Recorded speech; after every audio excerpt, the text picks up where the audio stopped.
എന്നെ ഇന്ന് 4:45 ഞങ്ങളിതാ റെഡിയായി ഇറങ്ങാൻ പോണേന് അമ്പലത്തിലോട്ട് കേട്ടോ. അപ്പോൾ സരിത അവിടെ റോട്ടിൽ നിൽക്കും. ഇപ്പം ഞങ്ങൾ ഇവിടെ നിന്ന് അങ്ങോട്ട് പോയിക്കൊണ്ടിരിക്കുക. അപ്പോൾ ചെറുതായിട്ട് മഴ പെയ്യാൻ തുടങ്ങാണ്ട്, പൊടി പൊടി പോലെ പെയ്യാണ്ട്.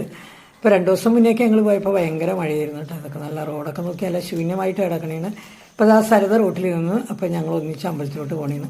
അപ്പോൾ അവിടെ മൊത്തം നല്ല മഞ്ഞ കളറിലെ ലൈറ്റാണ് ഇട്ടേക്കണത്. ശ്രീചക്ര പൂജ എന്നൊക്കെ ഫ്രണ്ടിൽ എഴുതിയിട്ടുണ്ട്. ഇപ്പോൾ അത് കൗണ്ടറൊക്കെ തുറന്നു തന്നെ കേട്ടോ. അപ്പോൾ എണ്ണ മേടിക്കാഞ്ഞിട്ട് തുറക്കണേയില്ല കൗണ്ടർ. അതുകൊണ്ട് സരിത മേടിക്കാതെ ഇങ്ങോട്ട് പോകുന്നു. അപ്പം ഞങ്ങൾ കളം ഇട്ടേക്കണമെന്ന് കാണാമെന്ന് ഓർത്ത്. അപ്പോൾ ഗ്രില്ലായതുകൊണ്ട് അതിൻ്റെ ഇടയിൽ കൂടി ശരിക്കും എടുക്കാൻ പറ്റിയില്ല കേട്ടോ എനിക്ക്. അത് നട തുറന്നിട്ടില്ല, ഞങ്ങളിങ്ങനെ നോക്കിയിരിക്കുകയാണ്. അപ്പോൾ നട തുറന്ന അകത്തൊക്കെ കയറി 5:15 ഞങ്ങൾ ഇറങ്ങിയപ്പോൾ കേട്ടോ. പിന്നെ ഇപ്പോൾ പോകാൻ സരിതയും ഞാനും കൂടി പോകുന്നുകൊണ്ടിരിക്കുക. അപ്പോൾ ആ മഴ തുടങ്ങി. ഇപ്പോൾ വഴിയിലെത്തിയപ്പോൾ സരിത പോയി. തിരിച്ച് ഞാൻ വീട്ടിലോട്ട് പോകുന്നുകൊണ്ടിരിക്കുകയും ചെന്ന് കഴിഞ്ഞിട്ട് വേണം എനിക്കിനി വിളക്കൊക്കെ വെക്കണം, പിന്നെ രാമായണം ചൊല്ലണം. അപ്പോൾ ഇന്ന് സൺഡേ ആയതുകൊണ്ട് പിള്ളേർ കുറച്ച് വൈകിയൊക്കെ എഴുന്നേക്കുള്ളൂ. അപ്പോൾ എന്നിട്ട് വേണം ഇനി അടുക്കളയിലെ ജോലികളൊക്കെ തുടങ്ങാൻ.